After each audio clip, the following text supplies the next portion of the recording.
朋友你好，6月21日星期五的时事简报来了。今天消息还是很多，大家耐心看，一定不后悔。第一条，菲律宾船只仍然试图对仁爱礁的坐滩军舰进行违法补给，我方呢依法依规拦停菲方船只，并且进行了登临检查。再次强调是登临检查，这次咱们上船了。咱们的报道呢非常简短，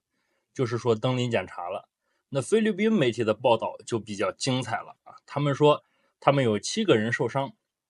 武器全部被没收了，人员被带走了，连手机都一起收起来了。菲律宾呢可能存在夸大成分，但是武器没收我感觉肯定是真的。同时根据西方媒体的描述呢，菲律宾这次来了6个小船，咱们的海警船直接起飞配备的舰载直升机，16个人锁降到了其中一个非法补给船上，直接把他们全部给收拾掉了。其他5艘船呢也被缴械，有一艘船沉了啊，然后咱们把船上的人捞了起来。6个船总共咱们带走了40-50个人，咱们把他们带到哪儿呢？带到了仙宾礁进行批评教育，然后3个小时之后就把他们放了。那么据说走的时候啊，这些猴子们都很感动，有的人眼睛哭肿了，有的人激动的脸都憋红了。出来的时候呢，大家就觉得很奇怪，明明都是猴子，为什么顶着颗猪头呢？另外，据说咱们在这次执法过程中，全程是没有进行交火的，但是把对方都给缴械了。这还只是咱们的海警啊，还不是军队呢，战斗力确实是很强。大家要知道，在咱们执法的时候，美国的3个航母战斗群就在亚太，但是他们一声没吭。这件事情全世界都在关注，咱们雷霆手段，美国果断卖队友啊，高下立判，谁是真老虎，谁是纸老虎，一眼可见。第二条， G7 峰会结束，那么这次峰会变成了援助乌克兰的大会。G7 成员国答应给乌克兰500亿美元的援助，但是事情有翻转。有意思的是呢，参与的国家很多都反悔了。意大利第一个反悔，他的总理梅诺尼出来说，虽然我们意大利承诺了，但是我不给你，为什么呢？因为我没有钱。接着德国和法国也表示我们也不想给啊，美国这是想忽悠欧洲下场乌克兰，给自己呢减轻压力。但是欧洲国家呀也不傻，很明显是不想听美国的忽悠，都想让美国在中东下场，因为美国在中东被干翻呢，它符合欧洲国家的利益。第三条，北约秘书长今天又公开威胁俄罗斯和朝鲜，警告说俄罗斯和朝鲜全面战略合作伙伴协议严重威胁了北约安全，北约将以武力回应俄罗斯和朝鲜。普京对他的发言也做了回应，回答非常简单直接。普京说，俄罗斯即将向朝鲜提供最先进的远程战略导弹技术。大家看这个回答，估计能把北约秘书长气嘎过去。第四条，普京今天抵达了越南，所以上一条对北约的回答呢是在越南做出的。除此之外呢，普京在越南还发言说，要加强与越南的全面战略合作伙伴关系。在今年年初的时候啊，美国老往越南跑，想让越南帮助美国对付咱们，但是呢都失败了。现在美国知道死对头普京去了越南，非常生气，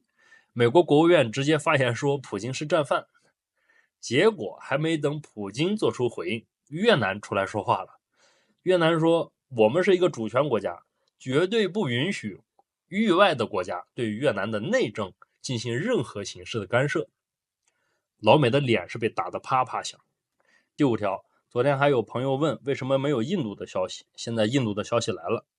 沙利文抵达了印度，并且要求在美国环太平洋军演期间呢，印度必须挑起中印边境的冲突，而且许诺会加大对印度3家高端芯片制造业的投资。然后阿三立即就表忠心了，向菲律宾交付了一套布拉莫斯反舰导弹。这是一种高超音速导弹，是俄罗斯最开始研发的，能够达到3.5倍音速。但是因为研发不太成功，最后卖给阿三了，属于坑了阿三一笔。但是阿三呢，一直引以为傲。目前这款导弹在实弹打靶的过程中基本没有及格过。同时呢，印度的防长还宣布要在中印边境地区进行征兵，而且派了一个特使去督查。结果这个特使去了没多久呢，阿三的国防部长他又改口了，说他们不是去征兵。那为什么改口呢？据说是因为他们的特使去了之后看到咱们在中印边境有大量的歼20、歼10以及919远程火箭炮和各种导弹，并且咱们的第78集团军是严阵以待的状态，让阿三感觉到了这个钱他不太好赚。大家翻看我6月1号的视频可以看到，咱们家在那个时候就已经在往中印边境增派力量了，布设了大量的919远程火箭炮。这种火箭炮的攻击范围可以覆盖印度北部的大部分地区。亚太出事，美国肯定要撺掇印度，咱们是早有准备，防着阿三这个墙头草呢。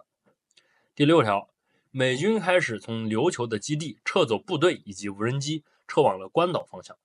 其实从5月23号咱们围台岛演习之后，咱们的察打一体无人机以及各种类型的无人机就经常到琉球的美日军事基地上空进行侦察。咱们的无人机呢飞得很高，而且隐身能力很强，他们很难发现，并且发现了之后，也因为咱们飞行高度比较高呢，他们无法很好的处理。美日的琉球军事基地压力很大，他们应该也是意识到自己在这里待不久，就趁早跑了。第7条，朝鲜代表团即将出访伊朗，并且可能会在伊朗总统基本确定的时候去。大家可能时间长了，有一件事情有所遗忘，伊朗总统被刺杀之后呢，目前国内一直是在进行一个选举的状态。当伊朗的总统真正确定下来之后，中东肯定会有大的动作。第8条，阿曼官方宣布，美国艾森豪威尔号航母的右舷严重烧毁，甲板出现了问题，受损严重。美国政府呢没有必要隐瞒消息，隔了这么久，终于是实锤了。6月19号实锤了 F-22 被胡塞武装击落，6月20号又实锤了艾森豪威尔号被胡塞武装击中。以后美国的军事神话只能拿来骗自己人了。第9条，胡塞武装称昨天被击中的美国货轮导师号今天已经沉没。导师号货船的右舷和中部各被一枚反舰导弹击中，这是一艘10万吨以上的大型货轮。同时，胡塞武装发言人说，最近将有大事发生。近几天呢，也门被美英空军轰炸了20多轮，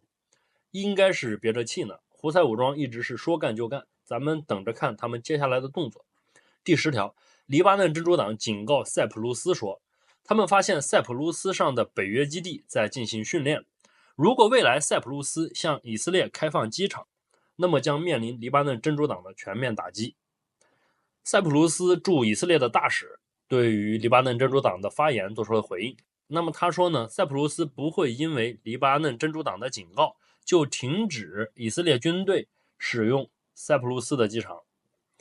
塞浦路斯和美国、英国基本是绑定的，黎巴嫩真主党呢，属于是打之前先说一声，本来也没指望塞浦路斯能够拒绝以色列。在塞浦路斯回应完了之后呢，黎巴嫩真主党紧接着就公布了一款先进的法塔赫110导弹，它的射程正好是300公里，能够打到塞浦路斯，而且黎巴嫩一次展示了800多枚，这意思是真的准备开始跟塞浦路斯好好讲道理了。目前俄罗斯和埃及在塞浦路斯不远的地方进行军演，而且俄罗斯有军舰停靠在利比亚，接下来塞浦路斯可能会受到黎巴嫩的打击。因为塞浦路斯是一个旅游城市，在出现了这些事情之后呢，目前塞浦路斯出现了大量的酒店机票退订。第11条，伊拉克政府今天官宣说，伊拉克已经给了美军4个月的时间从以色列撤出所有基地，但是美军到现在还没有完全撤走。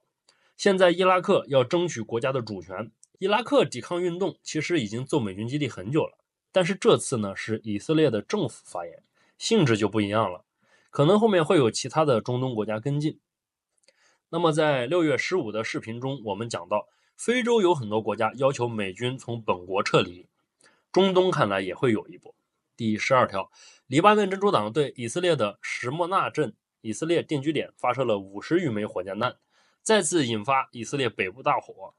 黎巴嫩真主党在过去24小时对以色列进行了9轮大规模打击。以色列袭击了加沙城以东地区以及拉法的平民聚集点，造成接近100个巴勒斯坦平民死亡，以妇女儿童为主。同时，以色列4架战斗机空袭了黎巴嫩真主党南部前线的军火库，造成了爆炸。美国雷神公司和 RTX 公司向以色列转让了多套土狼反无人机系统以及先进的短程雷达。应该是6月19日，黎巴嫩真主党的无人机下到以色列了。第13条，在俄乌前线上，俄军仍然保持巨大优势。乌克兰赫尔松地区公民开始逃离，银行等相关机构也开始转移资产。泽连斯基紧急向美国呼救，但是他的呼救呢没有得到响应，反而在普京访问朝鲜之后，乌克兰前线部队出现了大面积的投降。乌克兰的民众是真不想打了。第14条，乌克兰国防部向乌克兰前线作战部队的士兵下达了命令：第一，不许投降，并且不许投降后帮助俄罗斯打乌克兰；第二，不许乌克兰人逃离乌克兰；第三，继续征兵。并且呢，乌克兰国防部沿着乌克兰欧洲方向的边境埋设了大量的地雷，防止越境逃跑。大家细品一下第一条，不许士兵投降，并且不许士兵投降后帮助俄罗斯打乌克兰。第15条，俄罗斯2艘亚森 M 级核潜艇在巴伦支海方向进行了高超音速导弹的实弹打靶，在英国国内以及其他北约国家国内引发了恐慌。欧洲一直是很害怕毛子的，这么多年又被美国宣传俄罗斯威胁论，估计这下是被吓得够呛。第16条，波兰和芬兰准备访华，有点意思。在欧洲对咱们电动车进行制裁之后呢，我国对欧洲的猪肉出口发起了调查。而波兰呢，它是养猪大国呀，估计是感觉到疼了。而芬兰，他们跟俄罗斯边境线长达1300多公里，这次是把俄罗斯惹毛了，芬兰估计是有点怕。大家发现没有，现在全世界谁遇到问题都要来中国访问，到中国才能够解决，包括美国和俄罗斯，这才是真正的实力，打打杀杀都是其次。第17条，俄罗斯外交部发言人说，要求欧洲所有国家撤出美国部署的核武器，并且拆除与美国核武器相关的所有基础设施，同时警告日本，必须就美国在日本部署中程导弹这件事做出正式回应。其实我觉得这个俄罗斯发言人呢，还有后面半句没有说完，大家觉得是什么呢？今天的时事简报就到这里了，我是反思怪，点关注不迷路，祝您今天有个好心情。